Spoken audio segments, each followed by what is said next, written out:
At ayan, ngayon ay bumaba po ang presyo ni Pi Network ng 1.1% at kasalukuyang nasa presyong 0.3553. Kahit na may mga bahagyang pagbaba sa loob po ng 24 oras or last 24 hours, nananatili pa rin pong active ang trading volume ni Pi na umaabot po sa $34.8 million. Kaya yan pa rin po ang maganda rito sa technical aspect ni Pi Network. Active pa rin ang kanyang trading volume. Ang kanyang market capitalization ay nasa $2.88 billion. Pero marami po ang nagtatanong kung posible bang umakyat ang presyo ni Pi papunta sa presyong 0.40 sa mga darating na araw o linggo, lalo na ngayong papalapit na ang kanyang mainnet launch. Yan po yung talagang matinding inaabangan ng karamihan. Ang mainnet launch ni Pi Network.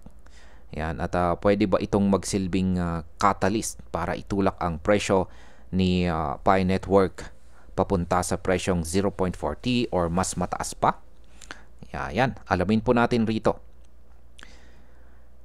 Yan, ang katatapos lamang po ng Pi Core team na i-upgrade ang kanilang testnet 1 papunta sa protocol version 23.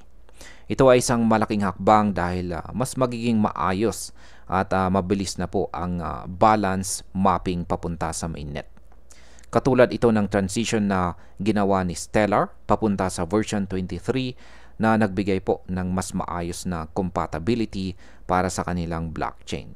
Kaya ang epekto po nito sa market ay bullish dahil ibig sabihin ay handa na po ang Pi Network na lumipat sa susunod na yugto ng kanyang roadmap. Kapag nasundan po ito agad ng testnet 2 upgrade at saka mainnet launch, mas lalaki po ang interest ng mga traders at posibleng tumaas ang presyo lalo na kung makompleto ang transition bago po matapos ang taon. Ngayon ay gaano po ba kahalaga ang paparating na mainnet launch? Ang mainnet launch ay ito po ang talagang pinaka-inaabangan ng Pi community dahil dito po magsisimula ang tunay na value ni PiCoin. Kapag na-deploy na po ang mainnet at nagsimula na ang open network, posible pong dumami ang partnerships at dApps na gagamit po ng Pi Network. Sa market perspective, ang ganito pong balita ay karaniwang nagdudulot ng hype at pagtaas ng presyo. Kung maayos po ang launching ng mainnet, posible po nating makita si Pi na subukan po niyang basagin ang resistance sa presyong 0.382. Ayan.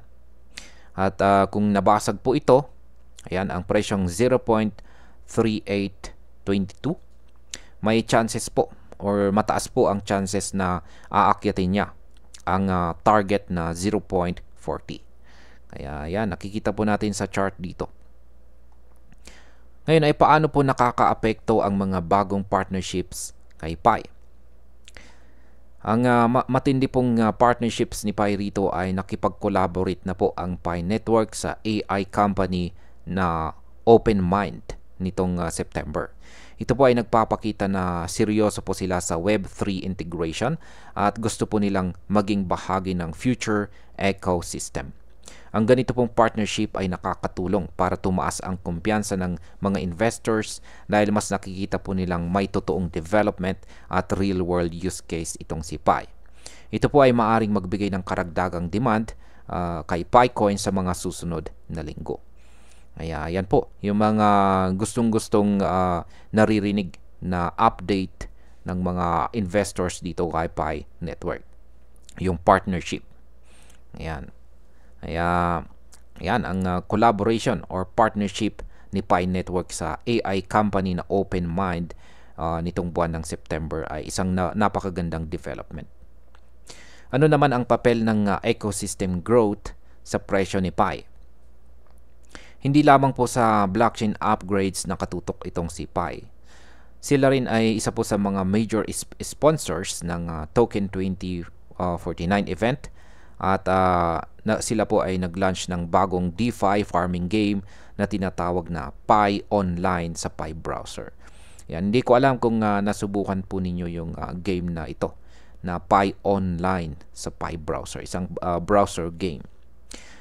Yan, ang ecosystem growth na ito ay mahalaga dahil nagpapakita po ito na gusto nilang magkaroon ng mas maraming gamit ang PiCoin sa loob ng network.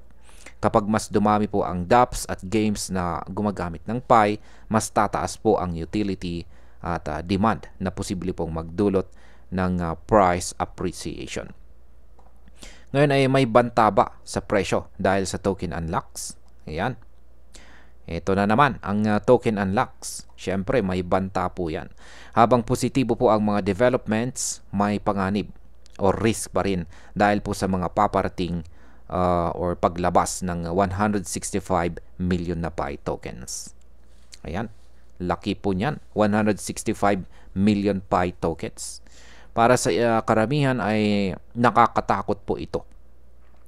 Pero sa mga matitinding investors ay magandang opportunity ito. Ayan, ang dagdag na supply na ito ay maaari po kasing magdulot ng short-term pressure pababa sa presyo kung hindi po sasabayan ng malakas na demand. Kapag mas malaki po ang supply kaysa demand, natural po na bababa ang presyo. Ito ang dahilan kung bakit importante na magkaroon po ng sapat na liquidity at bagong investors para makasabay sa dagdag na tokens na papasok po sa market. Yan, dito na po tayo sa technical analysis. Ayon po sa Coinpedia, ay nabasag po ni Pi ang kanyang 30-day SMA na nasa presyong 0.3537. At ito po ay sinusuportahan ng bullish signal mula sa MACD crossover. Ang RSI naman ay tumaas mula 40 papuntang 53 na sinyalis na humihina na ang selling pressure. Ang presyo po ay nag-bounce sa Fibonacci support level na 0.344 at nagpapakita ng pagbalik ng kanyang buying interest. Kung magpatuloy po ang pagtaas at mabasag po ang resistance sa 0.382, malaki po ang posibilidad na umakyat si Pi papunta sa 0.40. Pero kung hindi po niya mabasag ang resistance, maaari pong bumalik ang presyo sa 0.344 or baka mas mababa pa sa 0.335. Kaya ayan po, short-term technical analysis po ito. Kaya ayan po yung mga resistance at saka support na dapat po nating bantayan dito. Kaya sa short-term trading scenario, kung mukhang nasa critical zone po itong si Pi, ang volatility ay mataas kaya maaari pong mabilis ang kanyang galaw, pataas or pababa. Kung maganda po ang balita na lalabas sa Token 2049 event at saka mainnet launch, maaari pong makakita tayo ng short-term rally. Pero kung wala pong malinaw na announcement, pwede po muling bumagsak ang presyo. Ngayon, ang opinion ko po rito ay nasa make or break moment pa rin itong CPI network. Ang pag-upgrade po sa Protocol version 23 at ang paparating na mainnet launch ay napakalaking hakbang para sa project. Kung maayos po itong maipapatupad at mabasag po ang resistance sa presyong 0.382, posible pong umakyat ang kanyang presyo papunta sa 0.40 or baka higit pa. Pero dapat pa rin po nating bantayan ang paparating na mga token unlocks dahil ito po ang maaaring magpababa ng presyo kung wala pong sapat na demand. Kaya mahalaga po para sa Bicore team na ipagpatuloy ang kanilang ecosystem growth at transparency para makuha ang kumpiyansa ng mga traders at saka investors. At ayan,